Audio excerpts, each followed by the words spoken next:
Episode number 4, deferred delivery. Okay, so now we're getting into the understanding of some liquidity concepts, and like I said in the introduction, I'm giving you guys a liquidity masterclass here. Okay, very few people understand this concept right here of deferred delivery. Okay, some of you have probably never even heard of it.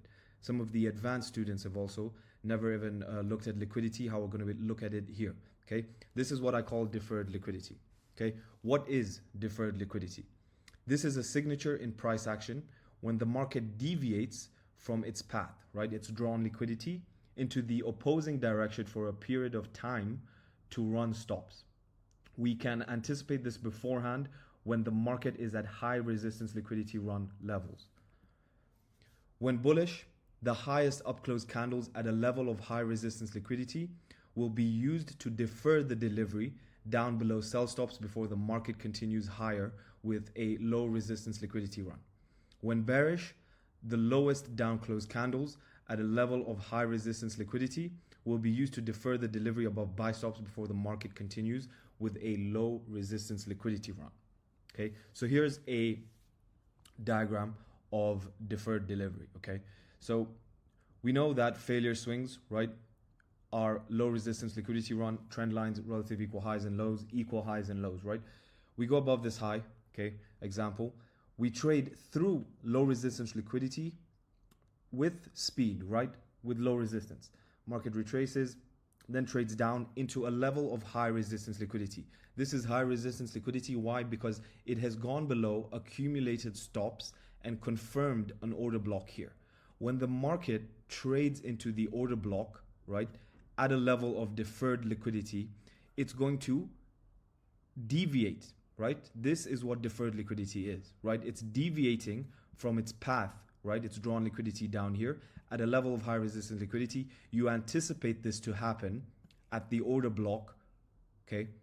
And then you look for the market to seek opposing liquidity. So buy stops when you're bearish, it runs that, and then it goes back down. So you're going to be able to anticipate this if you apply this, okay? So a bearish, bullish example.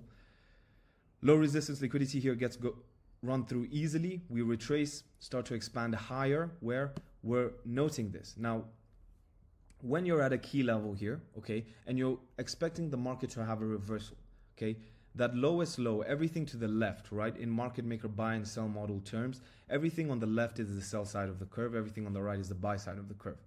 You want to look at areas of the curve, right, on the sell side of the curve where buy stops have obviously been accumulated. Okay, at that point here, the highest up close candles are going to defer the delivery below a short-term low before running up higher. Example of this, the market is in a dealing range here. We have a discount low to premium high. The market retraces down into a discount key level by this fair value gap, and then we start to trade higher here. Okay, and the market looks like it's obviously reaching for this high. But notice here, this high is extremely high resistance. Why? Because it runs stops multiple times. Okay, so this is an area of high resistance liquidity. Now, if we drop to a lower time frame, the highest up close candle, right? If this is a level of high resistance liquidity, the highest up close candle is going to do what? It's going to defer the delivery where below a short-term low when you're bullish to then run up through the high.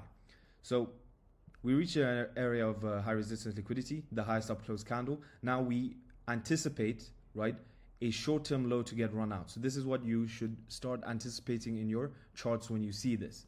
Start looking for those sell stops when you're bullish, right? When we hit an area of high resistance liquidity.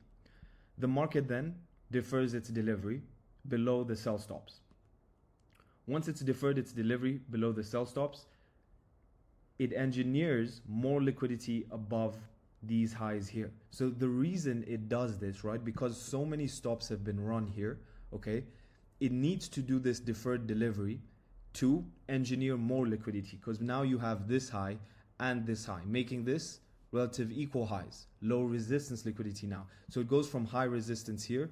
When it defers delivery, it becomes low resistance, and what happens next is from a key level below those sell stops, bang, then it becomes low resistance liquidity again, right? This is going to really help you guys because a lot of people don't understand this, right? And you could be trying to trade some kind of PD array here, right, at a level of high resistance liquidity, but it's not going to use that. It's going to seek a low because it needs to grab more sell stops and engineer more buy stops. And once it's grabbed those sell stops, it will then attack the buy stops. Okay, example here. You can see here, we've had this low run, okay, accumulated. Then we closed above the up close candles, down close candles, sorry, confirming that as an order block. Now the market's hit a key level here. It's gone above daily highs. We had SMT here, fair value gap formed. We're respecting the fair value gap and we trade down here. Now, if you were looking at this chart in live time and notice we're approaching the AM session. If you were looking at this market in live time, what would you be expecting here? Okay, you'd be looking at this, oh, well, we've respected this for value gap here. So I'm going to go short, you know, in a lower time frame for a value gap here, right? It doesn't need to come back up here because of the respect of this for value gap. This is how you get wrecked when you don't understand deferred liquidity. Now we have traded into the lowest down close candles at a level of high resistance liquidity. Where should your eye go now once you understand this concept? It should go to the buy stops, okay? Market then defers its delivery with this move up. When it does that, it's going to grab more liquidity and it's engineering more liquidity, relative equal lows now.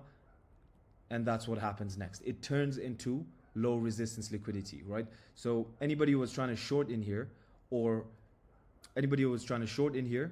because of the respect of this fair value gap and got wrecked here with this move up, it's because they don't understand deferred delivery and these high resistance and low resistance liquidity run concepts.